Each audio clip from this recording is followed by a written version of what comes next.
आमदार राजन साळवींना अटक होण्याची शक्यता आहे। गेल्या 5 तासांपासून साळवींची चौकशी सुरू आहे। साळवींची चौकशी सुरू असल्यामुळे कार्यकर्ते आक्रमक झालेत। पत्नी अनुजा आणि मुलगा शुभम यांच्यावर सुद्धा गुन्हा दाखल झालाय।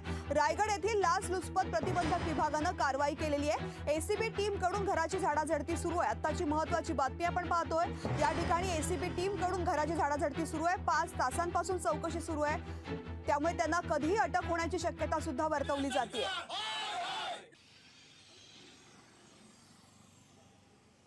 आमचे प्रतिनिधी निसार शेख सध्या आपल्या सोबत आहेत। निसार, गेल्या 5 तासापासून या ठिकाणी झाडाझडती सुरू आहे, काय काय घडतंय?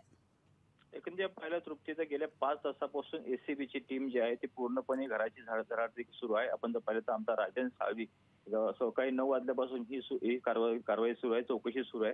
आणि आपण जर पाहिलं तर कार्यकर्ते पूर्णपणे आक्रमक झाले आणि कधीही अटक होऊ शकते, कारण आमदार राजन साळवींची पत्नी आणि मुलगा हे ट्रेनच्या माध्यमातून रत्नागिरीला आल्यानंतर ही अटक होऊ शकते अशी शक्यता व्यक्त होते। पण कार्यकर्ते पूर्णपणे आक्रमक झाले। आपण जर पाहिलं तर रायगडच्या एसीबी कार्याने हा गुन्हा दाखल केला आणि आमदार राजन साळवी यांनी असंपदा जमा केल्याचा ह्यात आरोप केला गेलाय।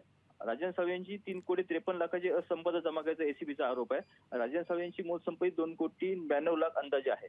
आपण जर पाहिलं तर ह्या एकंदरीत ह्या अधिक संपत्ती गोळा केल्या प्रकरणी आमदार राजन साळवी, त्यांची पत्नी आणि मुलगा यांच्यावरती या ठिकाणी गुन्हा दाखल झालाय आणि कधीही अटक होऊ शकते। पण जर अटक झाली तर मी अटकपूर्व जामीन घेणार नाही असे कधी ठाम भूमिका आमदार राजन साळवींनी व्यक्त केली। एकंदरीत आपण जर पाहिलं तर ही जर अटक झाली तर त्यांना ठाणे इकडे घेऊन जातील आणि त्या ठिकाणी त्यांना ठाणेकडे घेऊन जातील अशी शक्यता व्यक्त होते। पण कधी एका तासाभरामध्ये सुद्धा अटक तुटती होऊ शकते। पण कार्यकर्ते पूर्णपणे आक्रमक झालेत। जरी अटक झाली तरी आम्ही उद्धव बाळासाहेब ठाकरे गटाचे कार्यकर्ते आहोत, आम्ही त्यांच्या पाठीशी ठाम राहू, ज्या ज्या ठिकाणी जाऊ त्या ठिकाणी आम्ही त्या ठिकाणी जाऊ असं कार्यकर्ते सांगत आहेत। रत्नागिरी आणि ठाणे हे जे पथक आहे ते दोन्ही पथक ह्या ठिकाणी जवळजवळ 18 ते 19 अधिकारी कर्मचारी ह्यामध्ये काम करत आहेत आणि जवळजवळ 5 ते 6 तासापासून ही चौकशी सुरू आहे। निश्चित निसार, या बातमी संदर्भातले अपडेट्स तुमच्याकडून जाणून घेऊ। तुर्तास संपूर्ण माहितीसाठी धन्यवाद। तर याच प्रकरणावरती काही राजकीय प्रतिक्रिया सुद्धा आलेल्या आहेत, त्या सुद्धा पाहूयात। अँटी करप्शन ब्युरोच्या माध्यमातून माझ्यावर कोणतीही चौकशी करू दे, काही कारवाई करू दे, मला त्यांना त्या दोषी मी आढळलो तेव्हा गुन्हा दाखल होऊ दे, जेलमध्ये पाठवू दे, माझी चिंता नाही। मी अत्यंत संयमी आणि शांत आहे। मी स्वतः काय आहे तो स्वतःला माहिती आहे, जनतेला माहिती आहे। राजन साळवी याच्या विरुद्ध आज रत्नागिरी सिटी पोलीस स्टेशनला अपसंपाद्याबद्दल गुन्हा दाखल झालेला आहे।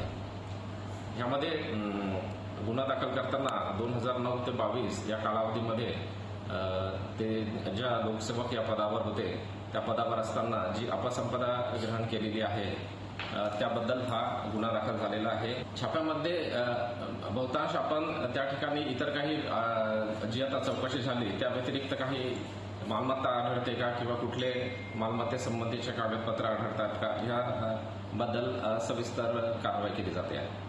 आणि यंत्रणांच्या माध्यमातून ज्याला प्रेशर म्हणतो तो प्रेशर वाढवणं असं जर उद्देश लोकांना आता दिसायला लागलेला आहे आणि नेमक्या फक्त शिवसेनेत जे उद्धव बाळासाहेब ठाकरे यांच्याबरोबर ठामपणे उभे आहेत त्यांच्याच मागे बरोबर यंत्रणा आहेत। हरकत नाही, राजन साळवी पण कट्टर शिवसैनिक आहेत, या सगळ्यातून तलाकून सलाकून निघतील काय। राज्य स्तरावर त्या ज्या काही तपास यंत्रणा त्या ठिकाणी काम करत आहेत, एखाद्या विवक्षित प्रकरणामध्ये एखादी बाब लक्षात आल्याच्यानंतर त्या संदर्भातला तपास करण्याचा अधिकार तपास यंत्रणा नक्कीच त्या ठिकाणी आहे। आणि मला असं वाटतं की त्या संदर्भामध्ये सुद्धा जेवढं सहकार्य करायचं आहे तेवढं सहकार्य इतरांच्याकडनं सुद्धा त्या ठिकाणी सुरू आहे। शेवटी या संदर्भातले निर्णय गुणवत्तेवरती त्या ठिकाणी घेतले जात असतात। विरोधकांना टार्गेट केलं जातंय का या सगळ्या यंत्रणांच्या नाही, मी या बाबतीमध्ये काहीच बोलू इच्छित नाही। याचं कारण महत्त्वाचं असं आहे की तपास यंत्रणा या दीर्घकाळ त्या ठिकाणी काम करत आहेत, त्यामुळे स्वाभाविकपणाने विरोधक तशापैकी आरोप करत असतील तर आता अशा घटना ह्या त्या ठिकठिकाणी घडतच असतात। याच्यात आता नाविन्य काय राहिलेलं आहे असं आहे की ज्याचं आवाज दाबता येईल तेवढा दाबायचा, प्रचंड प्रेशर दबावाचं तंत्र वापरायचं हे भारतीय जनता पक्षाच्या राजनीतीचा भाग झालेला आहे। आणि हे जनतेला समजलेलं आहे की हे सर्व ज्या संस्था स्वायत्त आहे त्यांचा उपयोग राजकारणाकरता करतायत त्याचा हा भाग आहे। राजन साळवीमध्ये गेल्या तुम्ही 1 वर्षापासून पाहत असाल की त्याच्यावर ही कारवाई होत आलेली आहे, चौकशा सुरू झालेल्या आहेत आणि तातडीने कधी कुणाला कोणतीही एजन्सी असली ते अटक करत नाही जोपर्यंत त्यांच्याकडे ठोस पुरावा येत नाही.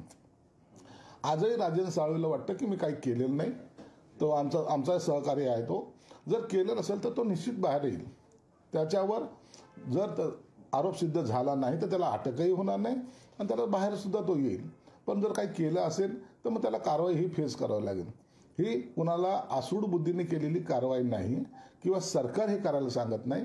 ती एजन्सी आपलं काम करते आणि त्या कामाचा एक भाग म्हणून त्याच्याकडे पाहिलं जातं. जनतेमध्ये रोष आणि त्यामुळे तो रोष कुठेतरी दुसरीकडे वळवण्यासाठी त्यामध्ये कुठेतरी त्या रोषाला आपण कारणीभूत नाही तर दुसरीकडे त्या लोकांचं लक्ष वळवण्यासाठी काल आमचे युवा सेनेचे सचिव सूरज चव्हाण यांना अटक करण्याचा अटक झाली.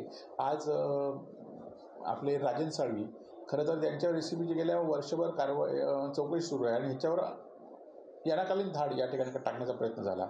उद्या आमच्यावर हा प्रसंग येईल, परंतु सगळेच लोक काही भीती नसतात, सगळेच लोक काही आमिषाला बळी पडणार नसतात किंवा सगळेच लोक आपली ध्येय धोरणं सोडून ज्या माणसाने आपलं मोठं केलं त्या माणसाच्या पाठीशी न राहणारी नसतात. आम्ही ठामपणे उद्धव बाळासाहेब ठाकरेंबरोबर जे शिवसैनिक आहोत ते ठामपणे उद्धव बाळासाहेब ठाकरेंबरोबर राहू. लोकशाही मराठी ऐका, पहा, जागरूक रहा.